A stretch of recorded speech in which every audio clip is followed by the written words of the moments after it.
This is Baitulssalam village in northern Syria in the town of Deir Hassan, and this is a new residential complex that is being inaugurated today by the Turkish Diyanet Foundation and a Pakistan-based NGO called Baitulssalam. Some members of the Pakistani NGO have come here to northern Syria to inaugurate this project. This is a very unique project in the sense that it is in cooperation with a Pakistani NGO as well as the Turkish Diyanet Foundation. And you can see this village is built in a neighborhood-style way. It has 100 homes. 75 of those homes are going to families who are orphaned, whose main breadwinner was killed during the war, and 25 of the homes are going to families who have people with disabilities. The homes are about 30 meters square. They have 3 bedrooms, a kitchen, a living room, and this is a significant improvement in terms of living conditions for the people here in northern Syria. Many of these people were displaced from their home because of the ongoing conflict here in Syria.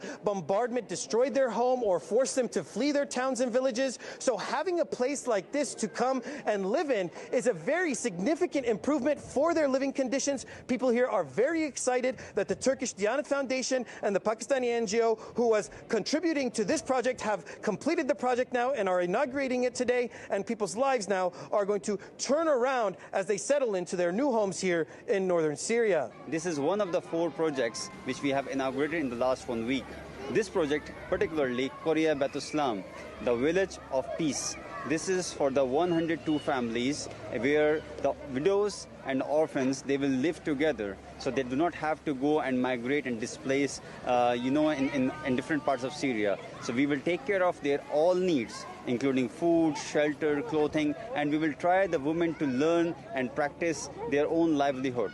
And we will teach the children so that they do not get dependent on, like the support of the other nations and other people. So they should be self-sustaining, they should be independent, and they should have their own dignity.